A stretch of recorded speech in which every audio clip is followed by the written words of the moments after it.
What's going on, folks? Eddie here. I hope you're having a fantastic day. Today, we're dyno tuning the 124 at Tork Motorsports. So last time we were here, we dynoed the car. We made 200 wheel horsepower and 220 foot-pounds of torque.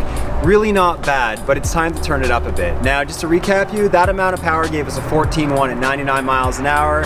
If we really pushed it, we probably could have got a 13. But like I said last time, I don't want to push it that hard. I'd rather just start turning the power up and get a low 13 or better.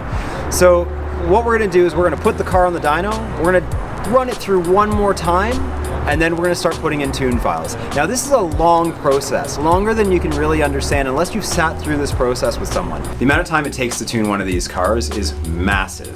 Now when the tune's been figured out already and you go to buy a tune off of a tuner, you typically get your tune in 1 to 2 days, and that's because they have things generally sorted out. They just need to apply these changes to your specific car's file. But when you're first starting to tune a car, it takes a lot of time. Literally with the 500, I sat in this room here with John for hundreds of hours. That 500 at the end of the day had near 1,000 dyno pulls on it, while figuring out the initial tune, E85 tunes, and then eventually the big turbo tune, which was extremely difficult to sort out.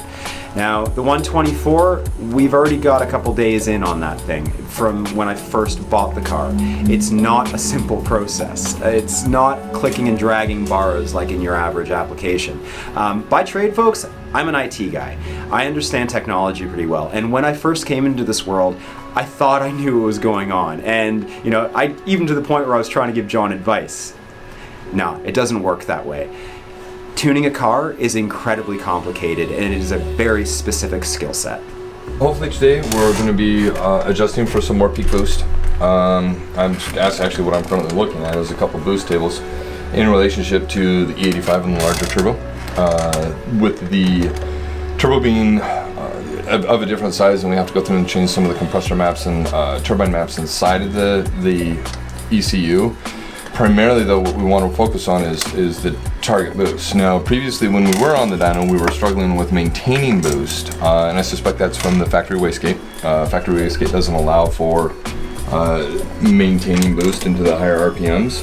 So with that being said, the bigger turbo, I'm going to be able to go through and make bigger changes in the redline power or in the redline boost targets in order to increase power. The focus is trying to make the 230. This is 2D format inside the ECU. All the map indexing is down here where it's all blue. And so what I've done is I've taken Eddie's file and the map index that I have, which is a really good map index, and I'm going to go through and I'm going to line everything up. So if I click there, the software will recognize, bam, everything's lined up now. So now I can kind of scroll through. Cool thing is you'll be able to see kind of here where we made some changes. So I got some little changes here, and move through the whole file and you can kind of see what we got going on. How do you know which chunks to grab and change? What's fantastic about that is you just hover over the map, it tells you what the table is. There's 46,000 maps inside this particular ECU. A lot of them are for checking and making sure, like right here, this whole entire area right here is for your disable enable mask for your downstream O2 sensor, for in relationship to your catalyst efficiency. Object check, they have start stop tables inside the ECU. Start top is for when you come to a light, car stops, shuts the car down. There's tables for that. Now you guys don't even have that over here. No. But I believe overseas they have a start stop sequence for the 500. Maybe in the 1.2, I can't remember the engine sizes for those lesser And models. we've talked about the compressed natural gas before too. Yeah, I think it's super weird that there's compressed natural gas tables in these ECUs. Yep. So this gives people like a better idea of what is involved with tuning, because it's not just a matter of me going in and clicking on 1 or 2 maps and saying, hey, let's turn the boost up. They've got multiple maps in relationship to different features inside the ECU. So like right here, these 3 maps are simply for cranking fuel. This is sequential crank for basic fuel quantity, so it's like a premium 93 octane. This one here is your table for group injection. That's one that batch fires all the injectors. And then this table here is the restart.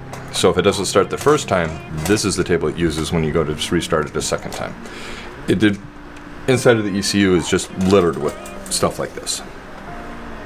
And as you can see, we've made some changes for the E85 injectors. Who's beeping at me? Why the hell is this beeping at me? Oh, give me your key.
So it's like peaking at 24 pounds, 25 pounds, and then falling off to 20 and staying. A little bit. So I think if we were to go through and maybe spend a tiny bit more time in the boost curve, we might be able to sneak that extra 5 or 10 horsepower. But I think we can get you to 225, 230 with another tune revision with just me spending a little bit more time inside the boost tables. Okay. So I'll take a look at that. But right now with where you're at, honestly, Eddie, considering we picked up 30 horsepower up top over the not exactly, 30 horsepower at Redline. Yeah, it doesn't fall off at all. No, if we picked up that extra 30 horsepower at Redline, if you were to run this car at the track, it would be, you'd probably sneak a 13.5, 13.4 out of it.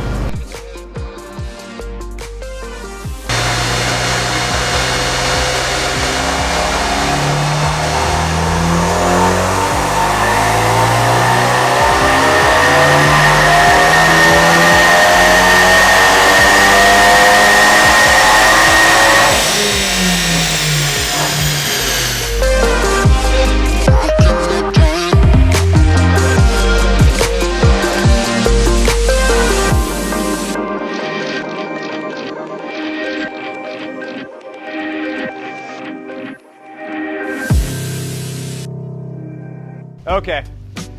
All right, so we're ending it there. 247 horsepower and 265 foot-pounds of torque. Yep. And that's in 5th gear. That's the 1-to-1 gear. So we're done for the night. It's 3:30 in the morning. I'm so tired. Dude, I thought we thought 230 was gonna be where it'd cap out. Yeah, this is nuts. The funny thing is there's still probably a bit more room, which is hilarious. But yeah, no, we're out of time. I gotta leave tomorrow for the Dragon. John still has to do the rear main seal. Oh, I'm so sorry, man.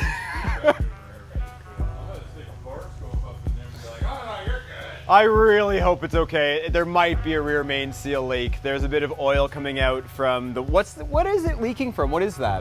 The clutch slave. Clutch slave. Clutch arm, okay. So there's a bit of oil leaking from the clutch arm.